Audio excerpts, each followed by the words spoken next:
How you doing today, folks? Today we're in my backyard underneath a couple of sugar maples we have growing here.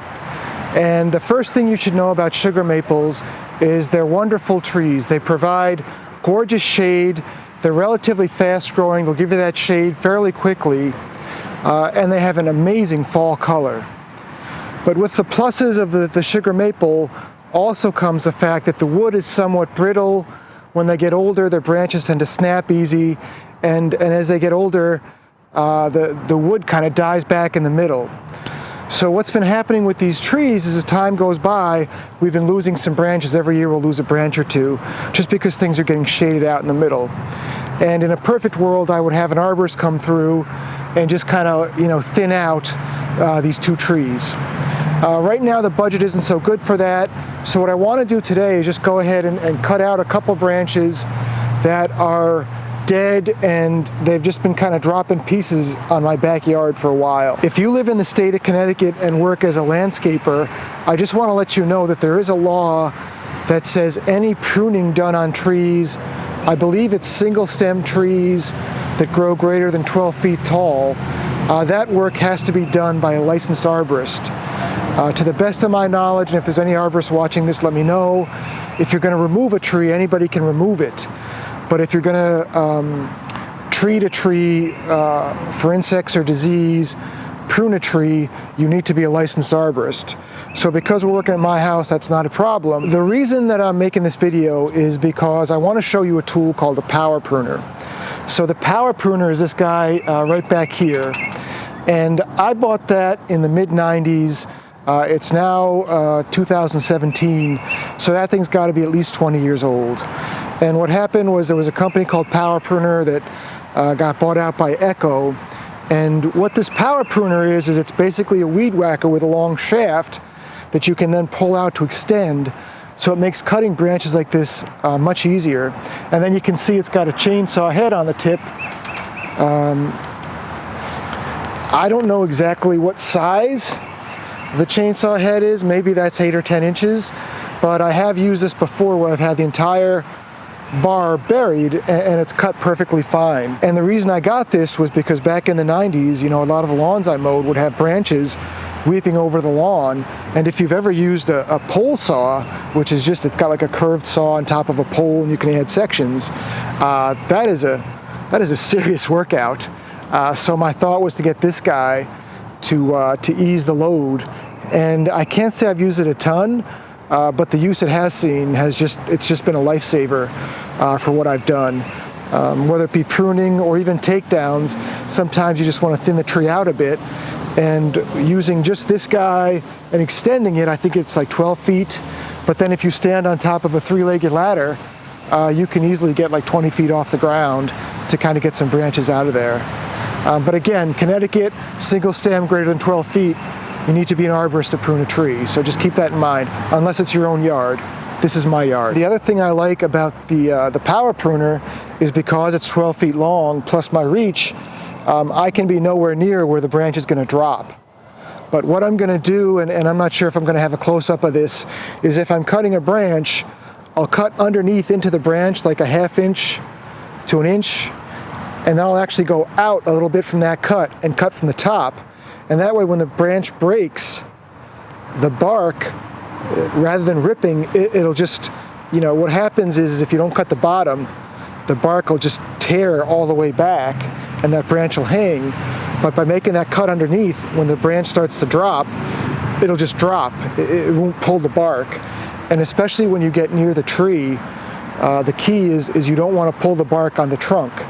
So what I'll do is I'm going to go ahead and use my power pruner to take the weight off the branch, but when it comes to the final cut next to the tree, I'll either use a chainsaw, which is more precise than the power pruner, or I'll even get a handsaw and finish that cut so I can cut it just where I want.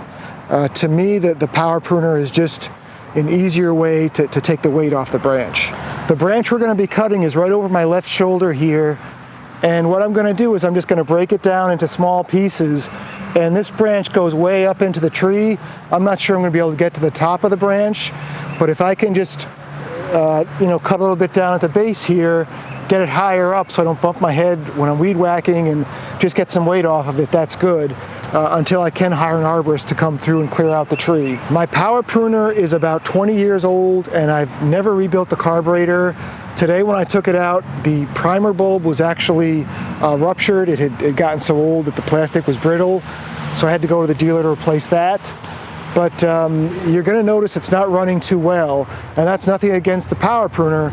It's just that I use it so rarely, and the thing's like 20 years old, that I really should go out and buy like a $15 carb rebuild kit and go ahead and rebuild the carb on this thing. But for today, we're just going to go ahead and do what we need to get done. This guy also has a telescoping shaft that's maybe 4 to 5 feet long, so I'm just going to undo this little knob here.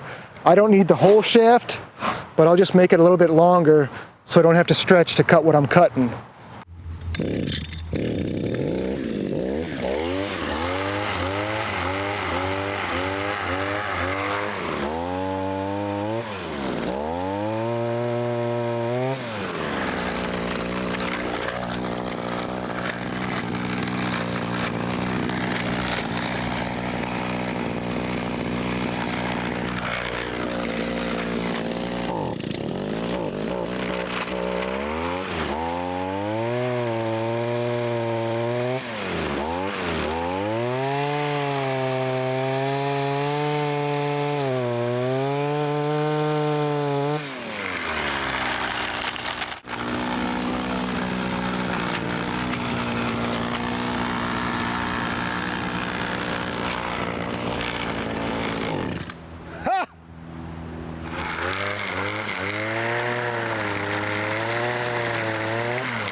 I'm not sure how much of that got on camera, but what happened was once I cut it and took some of the weight off of it, the branch wasn't actually attached up top, so the whole branch kind of slid down.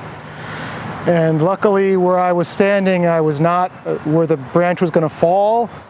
So I would say on a scale of 1 to 10, the fear factor there was probably a 6 or a 7. But if that branch started kicking out, it was going to hit me.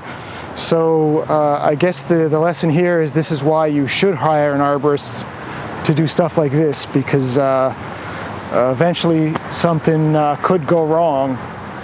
And yay, I caught myself on YouTube doing something stupid. So next branch we're going to cut is right over here. It's lower. I'm going to say it should be easier. I should keep the ladder out from where the branch is going to fall, and hopefully we'll be okay.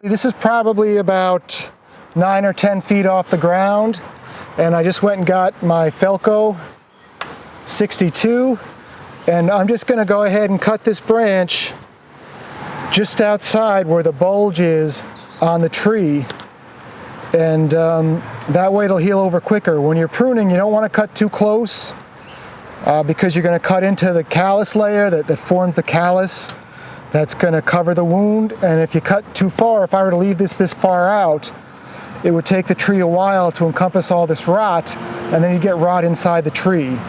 So we're going to go ahead and cut right about here.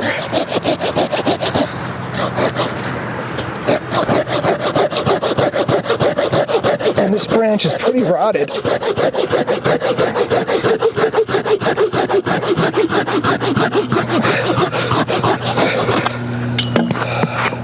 Well, that pretty much takes care of pruning this branch, and I feel good that I got the dead branch out of the tree so it's not going to be dropping bark and dropping branches every time it rains.